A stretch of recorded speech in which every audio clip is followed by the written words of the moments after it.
और भरत जी के लिए कहा गया, महाराज भरत के लिए कहा गया भरतस्तु महाभागवतो। भरत कौन है? परम भागवत, भगवान के परम भक्त हैं। ये है महाराज भरत। और उनकी महिमा हम इस चीज से जान सकते हैं कि उन महाराज भरत के कारण ही आज जो हमारा देश है, पहले इसका नाम अजनाब वर्ष था, अजनाब वर्ष, और महाराज भरत के नाम पर ही इस राष्ट्र का नाम भारतवर्ष पड़ा। ऐसे महाराज भरत। कथा बड़ी सुंदर है। महाराज भरत को वैराग्य हुआ,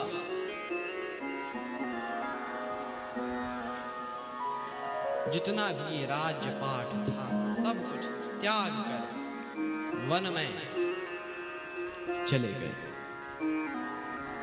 आसक्ति छूट जाए, इस अभिलाषा से वन में गए। राज्य की आसक्ति, पुत्रों की आसक्ति, प्रजा की आसक्ति और अनेक चीजों की जो आसक्ति है वह अगर छूट जाए तो इसके लिए तो महाराज भरत गए, एक कुटिया बनाकर रहने लगे एक वन में। लेकिन ये आसक्ति है, आसक्ति बड़ी खतरनाक है। इसका नाम ही है आसक्ति।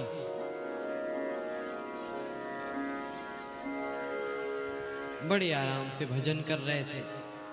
एक दिन एक दृश्य दिखाई दिया कि एक शेर, सिंह एक मृग के पीछे भागे।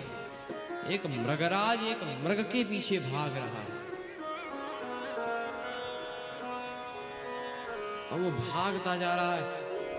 जो हिरणी है वो गर्भवती है और हिरणी ने शेर से बचने के लिए छलांग लगाई।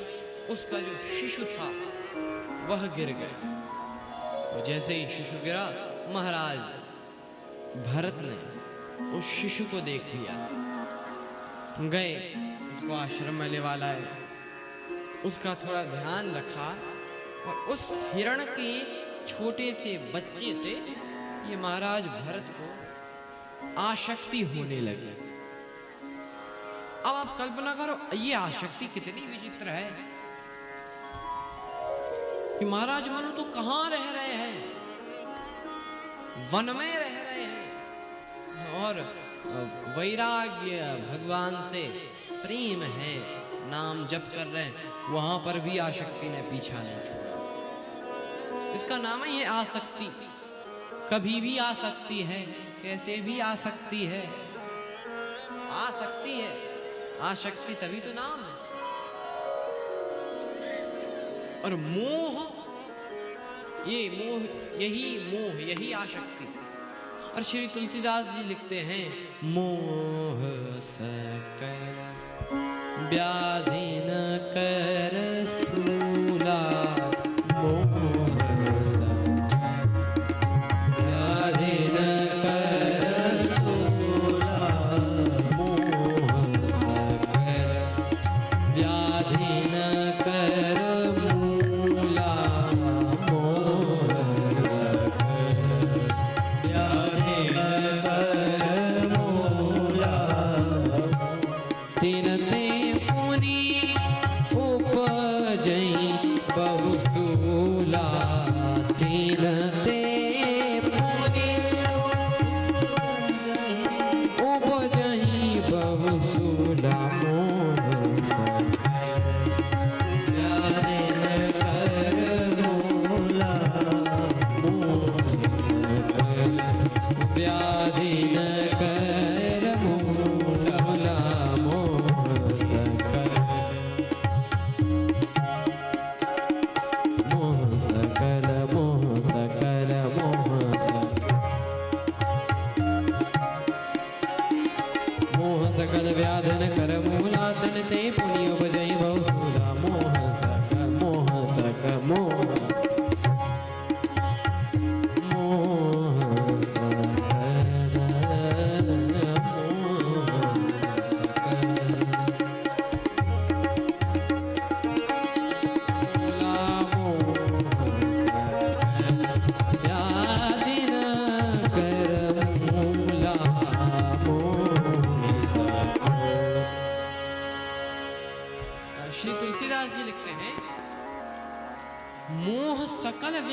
कर मूला।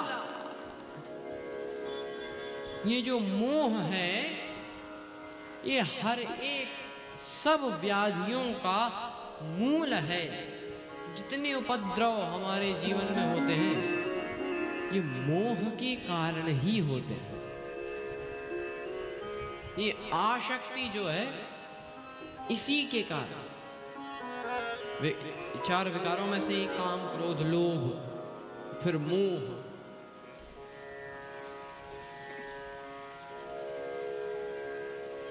मोह ही सब व्याधियों की जड़ है। कुछ भी हो ये मोह पीछा नहीं छोड़ता।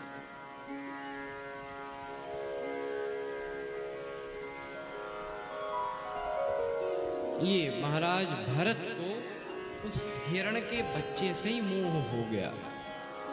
महाराज भरत कौन है? भरतस्तु महाभागवतो वे हा हरि, हा हरि ऐसा कहते हैं।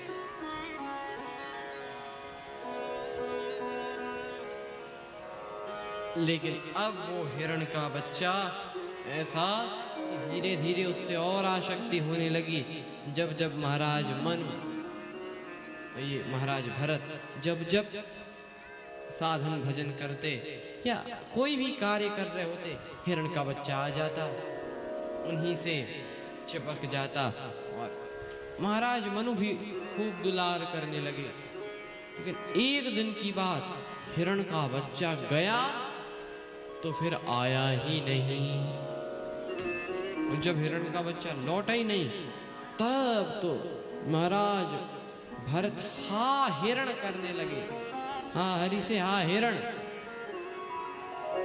क्या कहेगा। अब तो हा हिरण करते करते करते महाराज भरत पहुंचे।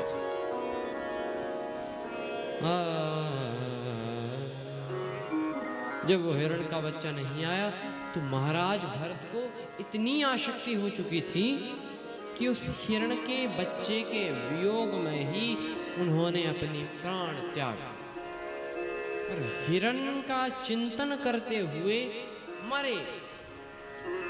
और श्रीमद् भगवद गीता में कहा गया है, अंतमति सगतिर भवेत। अंत में जैसी मति होगी वैसी ही गति होगी। अंतमतिर सगतिर भवेत। अगर यही पर ब्रह्म का चिंतन करते हुए, भगवान का चिंतन करते हुए जाते, शरीर छोड़ते तो ब्रह्म ही हो जाते। ब्रह्मविद ब्रह्मैव भवति। लेकिन इन्होंने ऐसा नहीं, हिरण का चिंतन करते हुए गए, अगले जन्म में हिरण ही बने। लेकिन इनको नाम जप के प्रभाव से यह सब ध्यान रहा कि मैं कौन हूं। पिछले जन्म में ये सब ध्यान। भक्ति मार्ग की यही तो विशेषता है। जैसे कोई भी कार्य करे, कोई भी साधना का कार्य कुछ भी करे तो ऐसा है कि चूक गए तो चूक गए, अब फिर से करो। जब तक पूरा ना हो जाए रुकना नहीं, चूक गए वरना। लेकिन ये नाम जप, ये भक्ति ऐसी है कि चूक गए कोई बात नहीं, इस जन्म में नहीं हुआ, इस जन्म में जितना हुआ वहीं से अगले जन्म में स्टार्ट होगा, वहीं से। और हम कई उदाहरण देखते हैं इस बात के, एक नहीं दो नहीं, कई उदाहरण। और महाराज भरत उस हिरण के जन्म के बाद जब उनका फिर से देहांत हुआ, इसके बाद महाराज भरत अब फिर से ब्राह्मण कुल में उनका जन्म हुआ। ब्राह्मण कुल में जन्म। अब नाम क्या हो गया? अब तो ऐसे बन गए केवल ब्रह्म भाव में रहते। उनको सब याद है। अब सोचते हैं अब ये पढ़ाई नहीं की, क्यों भाई पढ़ाई क्यों नहीं करते? ऐसी पढ़ाई के कारण आसक्ति हो गई, पढ़ाई से दूर रहेंगे। ये पढ़ाई ही तो, इसी की वजह से तो हमको मोह हुआ, इसी की वजह से हमको आसक्ति हुई। ये नहीं, पिता मंत्र पढ़ाने लगे।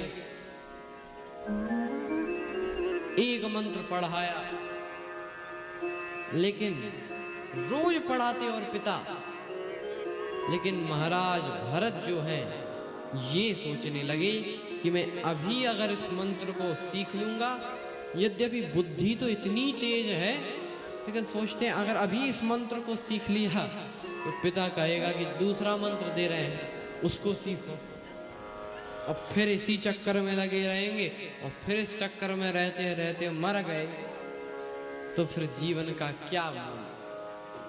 इसीलिए एक मंत्र को पिता 6 महीने तक सिखाते रहे, पर इन्होंने नहीं सीखा।